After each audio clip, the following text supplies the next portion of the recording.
রাজ্য কংগ্রেসের official Facebook পেজে গোয়ালপুকুরের কংগ্রেস নেতা আলী ইমরান রমজের সাসপেনশন চিঠি পোস্ট হওয়াকে ঘিরে জেলার রাজনীতিতে আলোড়ন ছড়িয়েছে। সাসপেনশনের চিঠি দিয়েছেন কংগ্রেসের সাধারণ সম্পাদক শুভাশিস ভট্টাচার্য।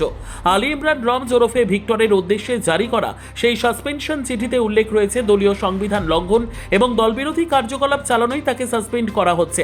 পরবর্তী নির্দেশ না মেলা পর্যন্ত প্রদেশ কংগ্রেসের সাধারণ সম্পাদক এবং দলের সদস্য হিসেবে কোনো কাজ চালাতে পারবেন না আলী ইমরান রমজ। আর এই নির্দেশ ঘিরেই শুরু হয়েছে বিতর্ক। শনিবার নিজের সাসপেনশন সম্পর্কে জানতে চেয়ে পাল্টা প্রদেশ কংগ্রেস সভাপতি শুভঙ্কর সরকারকে চিঠি দিলেন আলী ইমরান রমজ। দল থেকে সাসপেন্ড হওয়া গোয়ালপুকুরের কংগ্রেস নেতা আলী ইমরান রমজের সঙ্গে টেলিফোনে যোগাযোগ করলে তিনি স্পষ্টতই জানিয়ে দেন সাসপেনশনের কোনো চিঠি তিনি হাতে পাননি। তার বিরুদ্ধে কি অভিযোগ তা তাকে না জানিয়ে কিভাবে তাকে সাসপেন্ড করা হলো, এমনকি সেই চিঠি দলের সোশ্যাল মিডিয়া পেজে তা পোস্ট করা হলো। এবার তা জানতে চেয়ে তিনি প্রদেশ কংগ্রেস সভাপতিকে চিঠি পাঠিয়েছেন। না, এটা বিগত দুদিন ধরে সোশ্যাল মিডিয়ায় চলছে কি আমাকে সাসপেনশনের একটা লেটার ঘুরছে, কিন্তু সেখানে প্রথম জিনিসটা হচ্ছে কি যে সাসপেনশন লেটারটা ফেসবুকে দেওয়া হয়েছে সেখানে বা সোশ্যাল মিডিয়াতে সেই কপি আমি পাইনি। তার এখনো আমার কাছে কোনো মেল অথবা হার্ড কপি আমাকে দেওয়া হয়নি। আর যদি পার্টির কোনো সিদ্ধান্ত হয়ে থাকে আমার বিরুদ্ধে, তাহলে সেটা আগে আমাকে জানানো উচিত। আমাকে না জানিয়ে সোশ্যাল মিডিয়াতে চালানো হচ্ছে, এটা পার্টির সংবিধানের বিরুদ্ধে আছে। এটা কেন হলো সেটা প্রশ্ন আমি আগেও বলেছি। আজকে আমি যে চিঠিটা দিয়েছি সেই চিঠিতে আমি জানতে চেয়েছি কি আমি এখন অবধি কোনো চিঠি বা মেল পাইনি, এবং সোশ্যাল মিডিয়াতে যে সাসপেনশন লেটার ঘুরছে তার জন্য পার্টির এবং আমার ভাবমূর্তি খারাপ হচ্ছে।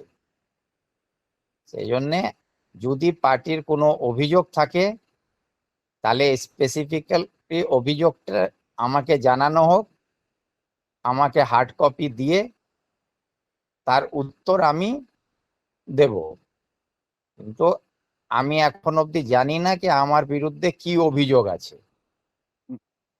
আর এইভাবে একটা সোশ্যাল মিডিয়াতে সারা রাজ্য জুড়ে একটা ভাইরাল হয়ে গেছে, এবং সেটাতে পার্টির এবং প্রেসিডেন্টের আর আমার একটা ভাবমূর্তি নষ্ট হচ্ছে। এদিকে তার সাসপেনশনের বিষয়ে জেলা কংগ্রেস সভাপতির কোনো ভূমিকা রয়েছে কিনা সে বিষয়ে প্রশ্ন করা হলে কি উত্তর দিলেন আলী ইমরান রমজ? মোহিত সেন গুপ্ত জেলা সভাপতি আছেন, ওনাকে অত গুরুত্ব দিয়ে লাভ নেই। কেন উনি ওখানে এটা হচ্ছে আমার নেতা রাহুল গান্ধী, উনি একটা কথা বলেছিলেন যে কংগ্রেসের ভিতরেও আরএসএস এর অবস্থান আছে, এবং সেই আরএসএস এর মানসিকতার মানুষরা কংগ্রেসের অবস্থান করছে, তাদের হাত থেকে রক্ষা করতে হবে কংগ্রেসকে। আজকে আমি যেটা অনুভব করতে পারছি সেই রাহুল গান্ধীর সেই কথাটাই প্রমাণ হচ্ছে কি আজকে সেই মানসিকতার লোকগুলোই আজকে কংগ্রেসে আছে বলে এরকম অবস্থা তৈরি করছে তারা।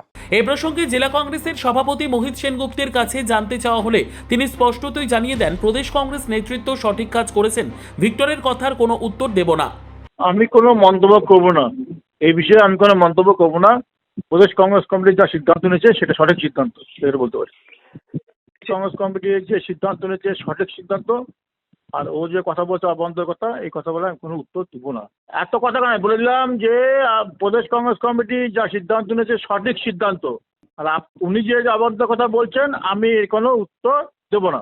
আমরা টেলিফোনে এই বিষয়ে যোগাযোগ করেছিলাম প্রদেশ কংগ্রেস সভাপতি শুভঙ্কর সরকারের সঙ্গে। কি বললেন প্রদেশ কংগ্রেস সভাপতি?